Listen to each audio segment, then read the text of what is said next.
Parte 3. We'll learn to speak Portuguese.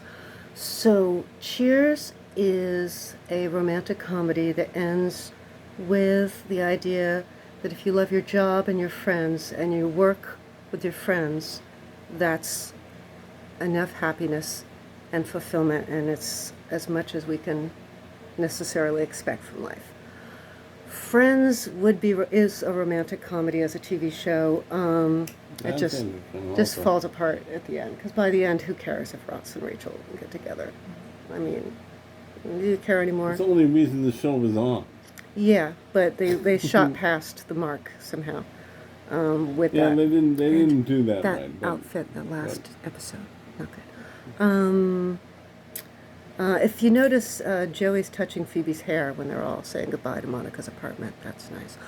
But How I Met Your Mother, which is my favorite sitcom, is a romantic comedy about letting go of the girl you're obsessed with, letting her marry your best friend, meeting the mother of your children and your wife-to-be at the wedding, just when you thought you had to run away because you couldn't bear to see the girl of your dreams with another man, and then losing her to fate, and 6 years later, getting permission to love again and going back and loving that person who became like your best friend.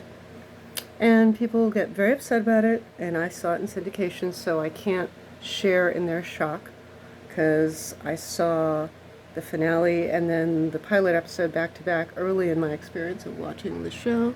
Yeah.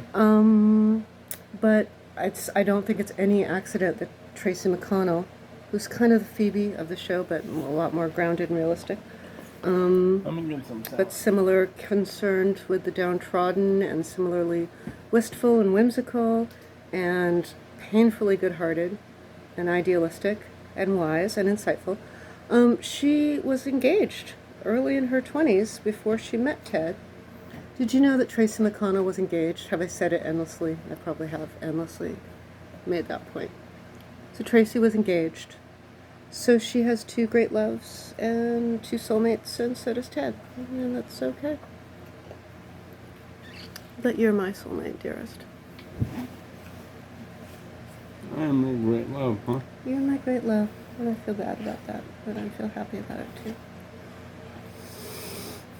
Well, I feel happy about it. Thank you, baby. Some Like It Hot is a great romantic comedy. Even though I don't know if Sugar should trust Tony Curtis's character, I love it that she falls in love with him, and I love when he acts like Cary Grant, who was one of your role models. And The Philadelphia Story is a great romantic comedy.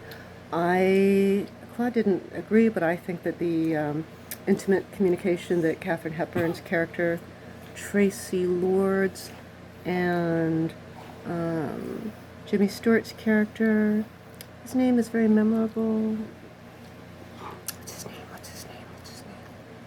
Well, remember, It's a name that's a literary reference, but I don't know the reference. Henry Blake?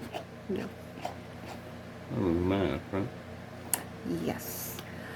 When they spend the night together all night, and they talk deeply throughout the night, and they're drunk, and they talk, and play, and have an adventure together, that's real intimate communication, and I think it's great. Even though they don't end up together, their night together is a mechanism for her to find her way back to the man she divorced, because in the world of the movie, she was too judgmental. That was apparently the way the studios were sort of like punishing Katharine Hepburn, because the audiences were mad at her for being too independent and unconventional, which is unfortunate.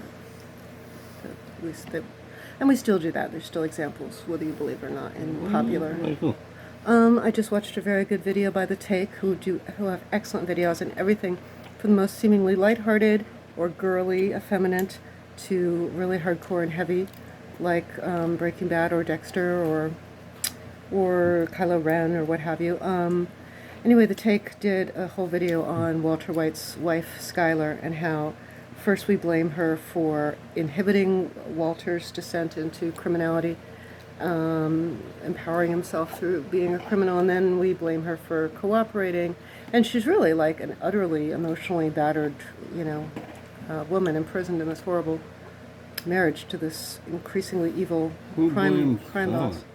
Oh, people just hated her apparently. I didn't watch the show. Sour puss on her face. Yeah, that's true.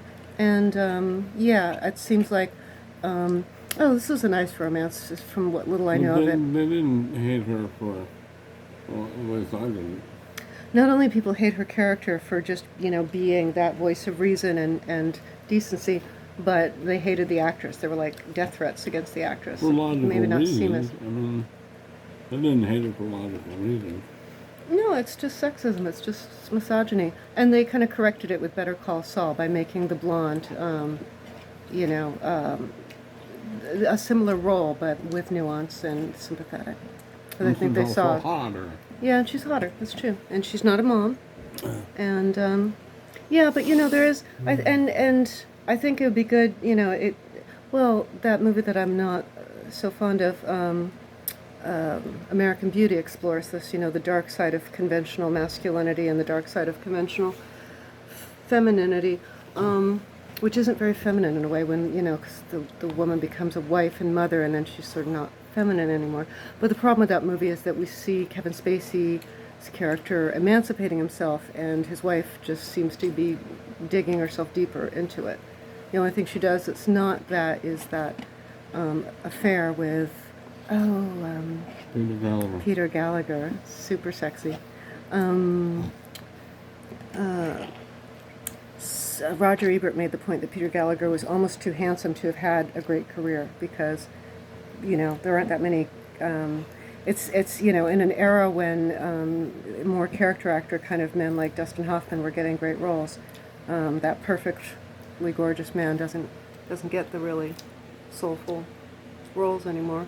Doesn't get to play complex characters. He ends up playing somewhat evil guys like just the philandering brother and Sex, Lies, and Videotape. Anyway, so she has that affair in the motel with Peter Gallagher, and it's hot and it's passionate, but it seems totally soulless. Whereas even though Spacey's got this like pedophile infatuation with a teenage girl, it's somehow soulful, and he comes to realize that it's completely misguided, and yeah, and he actually has a soulful connection where he realizes that can't be messing with her, and she's just trying to establish her identity by flirting with him. Well, Matt Bennett's character was soulful also. Well, you saw that. I think that's because you're not watching as a defensive female viewer, so you're not... Say that again. I think that's because you weren't watching as a defensive female viewer. You weren't, looking I at... agree. Good. On that note, do you want to say goodbye to the peoples? Thought we were having a good time here. You look like an elf. Okay, well then you hold the thing for a while. Oh, okay. Because I'm tired. I just Well- flew in from Chicago. If I hold the thing I'm so open, tired. it wasn't my face. Yeah, that's true. Or you can hold it up to me, and I can sit across from it. You go, hi. Hi, everybody. Should I put on my ring? No.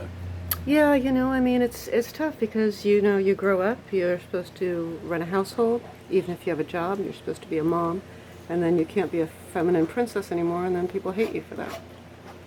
Except people like you who like MILFs, because you're weird. Divine decadence, dark. Le cabaret, cabaret. Bienvenue. Here we are again. And here's my ring. Okay. If we continue, you must hold the camera. When the cabaret came from a collection of short stories by Christopher Isherwood, which was called I Am a Camera. He is credited with taking Flaubert's hyper-realistic writing style to the next level in writing stories about Paris and Berlin. Well, I'm a koala. You're a koala?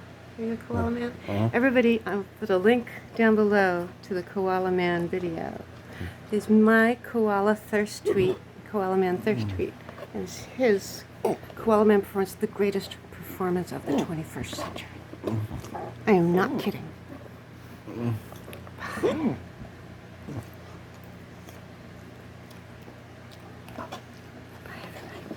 everybody.